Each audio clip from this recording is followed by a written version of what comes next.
All right, today we're going to talk about the ongoing military operation in Belgorod.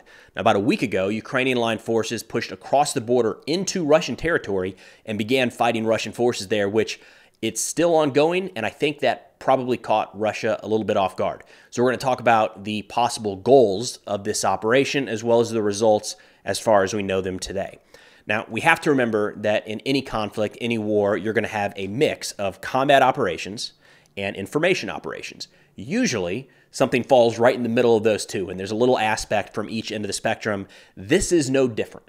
So you have to keep that in mind as we're going through this update. Is a major component of what these organizations are carrying out inside of Russia today is an information operation. Could otherwise be phrased as trying to win a PR victory, a fight in the propaganda war, anything like that. They're trying to convey what they're doing for a variety of reasons to Putin, to the people of Russia, and to the world as a whole. A couple of reasons for that: to gain additional support from the Russian citizens for their cause. They might be trying to pick up material or financial support from additional supporters around the world. But either way, as we're going through this update, just keep in mind that a big part of what we're hearing here, really on both sides, is trying to get this message out there about what is or is not currently happening inside of Russian territory. Now, the organizations taking part in this operation are largely anti-Putin. Their top goal is removing Putin and establishing sort of a new way forward in Russia.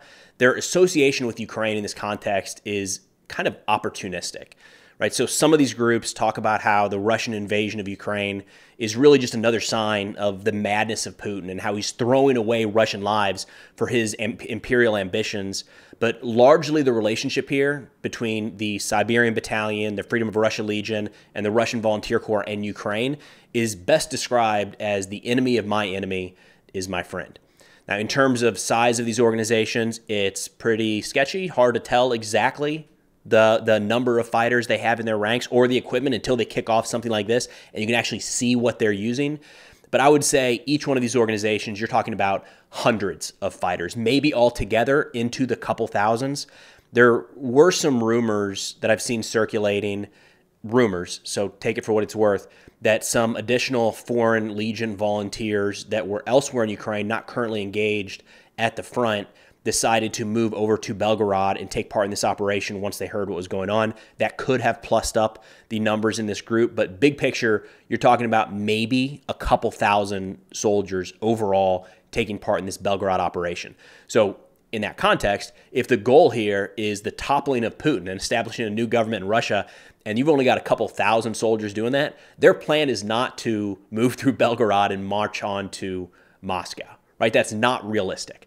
So the goal here is for this operation to get a lot of attention, showing a weakness in Putin's rule, maybe gather, again, material and financial support from organizations around the world and show to the Russian people that while Putin is fighting this war on Ukrainian territory elsewhere, their own borders are not secure and there are elements moving into Russian territory, killing Russians on Russian land. They're trying to convey that message to show a level of weakness around Putin, and it's no coincidence that this happened during the time of the presidential elections. In fact, there was a joint statement from these three groups, the Russian Volunteer Corps, Freedom of Russia Legion, and Siberian Battalion, that put out just a couple days ago, where they said, Vladimir Putin, the whole world has been watching for several days now how the Russian city of Belgorod, the Belgorod and Kursk regions have turned into an active combat zone.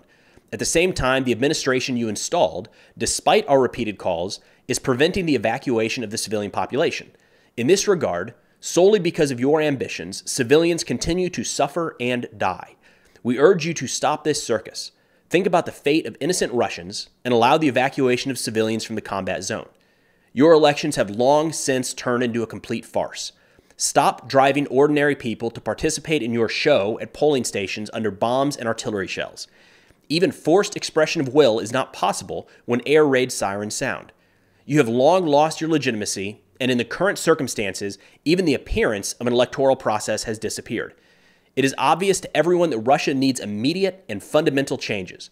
In Russia, there is a long overdue need for a deep transformation of the relationship between the authorities and the people, a frank conversation about new and fair societal rules. If you are ready to discuss the future of our country without dictatorship and authoritarianism, we, for our part, are ready for such a conversation. If you still have courage and responsibility, get in touch with us in a way convenient for you. So again, This is very much an information aspect of this operation, trying to convey to the Russian people Putin is not legitimate. These elections are a sham. You can't take part in these elections in the middle of a war. We're shelling parts of Belgorod, and Putin's saying that the citizens of Belgorod are showing up at the polling stations in record numbers, casting their votes for him. Now, I do want to get into how this whole thing started in Belgorod, as well as current operations on the ground and battle damage assessments as they're being relayed by the two sides earlier this morning.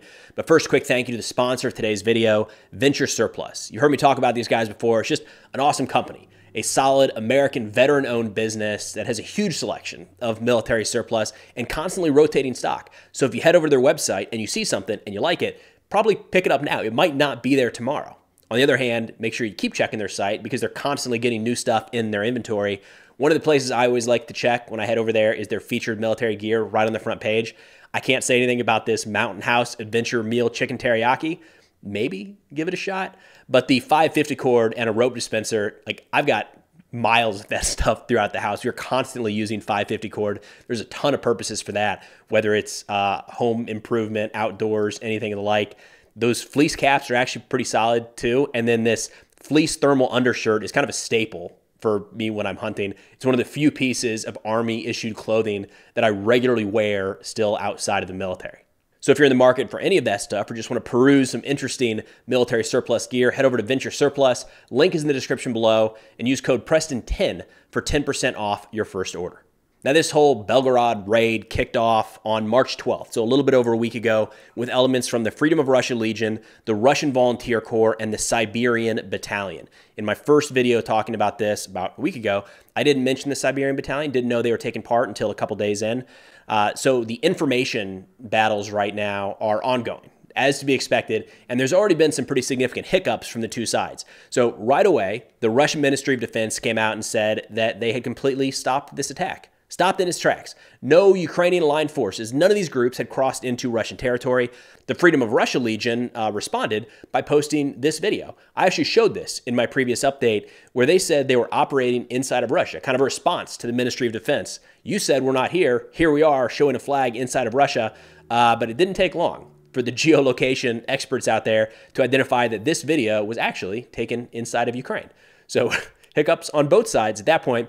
And it was around this same time that a pro-Russian military blogger named Two Majors, who we'll come back to here for a statement in a bit, said that the fighting was still very much ongoing inside of Russian territory. So that's how this all started, right? Very conflicting reports and both sides putting out easily disprovable information just to further muddy the waters all around.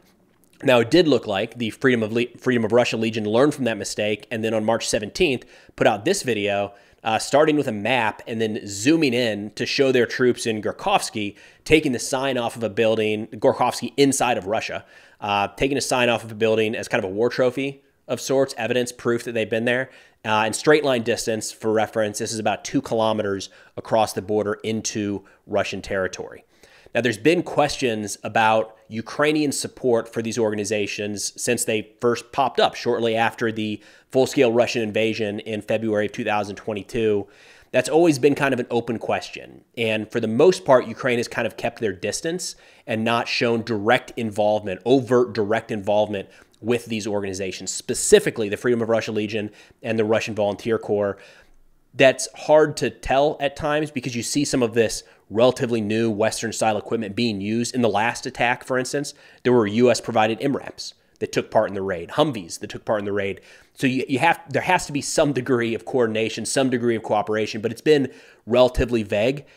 There was a little bit that came out in the course of this operation that maybe hinted that there is much more coordination there than has previously been suggested. The Freedom of Russia Legion put out a post with some pictures saying while the main part of the Legion is fighting liberation battles in their homeland, the first forum for supporting Russian volunteers was held in Kyiv. Notably, in one of these pictures, up on the screen, taking part remotely, was the head of Ukrainian military intelligence, Budanov. That's big. And if anybody is going to have any involvement with these anti-Putin organizations fighting on behalf of Ukraine, it's probably going to be Budanov and a handful of others. So it's notable. Not really surprising, but notable that this picture came out showing this direct connection in some way, shape, or form. Now, that statement went on to say, for us, this event, again, coming from the Freedom of Russia Legion, is important for two reasons. Firstly, the more politicians, activists, journalists, and opposition-minded citizens support the armed struggle, the greater the combat potential of Russian volunteer units. Secondly, the unification of different opposition platforms around a single idea brings our common victory closer many times faster. We've been talking for a long time about the fact that if we want to see Russia free, we need to unite. Russia will be free. So then turning to the battle damage assessments put out by these two sides, they're both putting out a lot of videos of strikes being carried out against enemy forces. It is impossible at this point to dial in to say exactly which one of these assessments are more correct. It's very vague, right? These numbers don't line up with the number of strikes we've seen at all. So there's either a lot that we haven't seen or these numbers are just inflated on both sides. Either way, I think it's worthwhile to read through what Russia and then these Ukrainian line groups are saying as it relates to enemy losses during this Belgorod operation. The Russian Ministry of Defense says that just yesterday, these groups, which they refer to as sabotage and reconnaissance groups of the Ukrainian armed forces, lost 40 military personnel, 2 infantry fighting vehicles, and 3 other vehicles. And then Shoigu, the Russian Minister of Defense, provided a little higher level roll-up, saying that since this Belgorod operation initially kicked off 8 days ago, these Ukrainian aligned groups have suffered 3,501 casualties, of which 790 were killed, 23 tanks, 34 armored vehicles, including 11 Bradleys, 5 Vampire multiple launch rocket system launchers, and an Mi-8 helicopter were all destroyed. The Bradleys is a tough one. I would expect that at this point we'd see pictures or videos. Russia loves showing when they destroy Western equipment, right? Haven't seen any pictures or videos of Bradleys being destroyed in Belgorod. Haven't seen any pictures or videos even suggesting that Bradleys are operating anywhere near that area at all, let alone on Russian territory. So be cautious with that one. The Vampire multiple launch rocket system is a pretty interesting, kind of a palletized version. You take this, you're able to take a rocket launcher and mount it in the back of like any model of pickup truck. It's pretty wild. But anyways, Russia's saying they destroyed a handful of those as well as a helicopter. The Russian Volunteer Corps recently put out a statement talking about Russian losses in this area. They say over the course of the last 8 days, Russia has suffered 1,469 casualties. That includes 613 killed and 27 captured. And we have seen some videos of Russian soldiers that were captured and interviewed. I'm always very, very hesitant to show POWs in any capacity, and very skeptical in showing or relaying the information that comes from those POWs because they're giving the information under duress. Either way, unless it was incredible acting, it certainly looks like there were some Russian POWs captured during this operation. The Russian Volunteer Corps also says that they destroyed 7 tanks, 20 infantry fighting vehicles, 6 howitzers, 4 armored personnel carriers, 2 MT-12s, 2 S-19s, a BM-21 Grad, and then a variety of other equipment. The RVC actually did a really detailed roll-up of everything that was destroyed and or damaged. But again, trying to dial in the exact battle damage assessment so far is going to be very, very difficult. Now, as of today, the fighting there is still very much ongoing. 2 majors, a pro-Russian Telegram channel, said that the past 24 hours show that the enemy is aiming to break through at all costs. The infantry and equipment of the Ukrainian armed forces are pouring across the border under fire from our troops. Our soldiers are steadfastly defending our lines, but not without losses. The Nazis are often destroyed before they understand where they are coming from. The civilian population of the region is under massive shelling. Children are dying and some are wounded. The authorities announced the decision to take 9,000 children outside of the region, which indicates the seriousness of the situation. That forced evacuation of up to 9,000 children from Belgorod and Kursk was echoed by a war gonzo. So a couple aspects here. On the one hand, Russia is saying everything's under control, don't worry about it, we got this taken care of. On the other, they're evacuating up to 9,000 children from this Belgorod region. So they're taking it seriously, right? It's very much still an ongoing operation. And it makes me wonder, and this is impossible to gauge, but if for the average Russian citizen, how does this hit compared with, operations elsewhere in Ukraine, right? So take something that would be considered bad news for Russia. Maybe it's Ukraine liberates territory in the south or the east, or a major Russian assault is stopped and a lot of Russian soldiers die. That bad news versus Russian citizens and military personnel on Russian territory being shelled and killed with, foreign aligned forces on Russian soil, I feel like that is more impactful and probably raises more concerns. I don't know. I feel like if I was a Russian citizen, even one not paying very much attention to this war, hearing about what's happening in Belgorod, that there's a foreign aligned force conducting military operations on Russian soil, would hit home a lot more than really any news coming out of Ukraine. So it's an interesting piece of this, the information aspect of this specific operation. And then kind of in line with these announcements that Russia might be evacuating children from Belgorod, the RVC, RFL, and Siberian Battalion, which are referring to themselves as the Liberation Movement here, put out a statement saying they call on the leadership of the Belgorod region, and in particular, Governor Gladkov, to stop hiding behind the civilian population and immediately evacuate people from the entire territory of the Belgorod region. They say our strikes on military targets are intensifying. The shelling of the region has not actually stopped, and people continue to suffer and die. Civilian casualties are solely on the conscience of the administration, which is preventing the evacuation of people. Gladkov, think about your people. You will be responsible for new casualties if a complete evacuation of the population does not occur in the near future. Save people's lives. And again, you got to think about this from a couple different directions.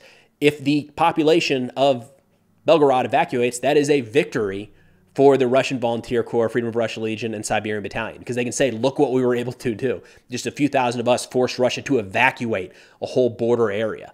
So they're framing it very much here as we're trying to protect civilians. We don't want to hurt civilians, stop hiding behind civilians, but you got to keep that other part in mind as well, right?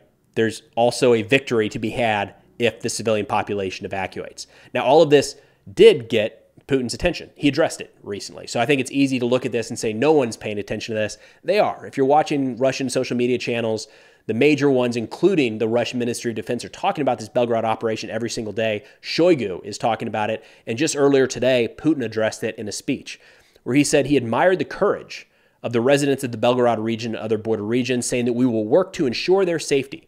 Russia could respond in kind to the enemy who attacks civilian infrastructure, but we have our own plans. He says there are different ways to ensure the security of the Belgorod region. We will do it. This isn't the first time this has happened. Right? A little over a year ago, there was also another incursion into Russia, into the Belgorod region by these very same groups. There was somewhat of a crackdown on the border region at that point. Some different troops were moved into that region. But I think what they're showing here is that despite all of those efforts, as long as this war continues in Ukraine, there's going to be a lot of troops and equipment pulled elsewhere, a lot of focus sent elsewhere, and there's going to continue to be a relatively porous border that groups like the Siberian Battalion, the Russian Volunteer Corps, and the Freedom of Russia Legion will likely continue to exploit as long as possible. But that's all I got for now. Of course, if interested in this or other national security subjects, be sure to check out our Substack, linked in the description below, which is like a mix of a website and a newsletter. You can sign up and get these articles we're writing 3 to 4 times a week direct to your inbox. This week already, we've put out articles talking about the Mexican cartels, how some of these powerful crime groups have essentially become military units of sorts. And then earlier today, an article went out talking about some Chinese issues with Afghanistan related to their Belt and Road Initiative. Again, all linked in the description below. Hope you find that useful. But thanks for watching, and I'll see y'all next time.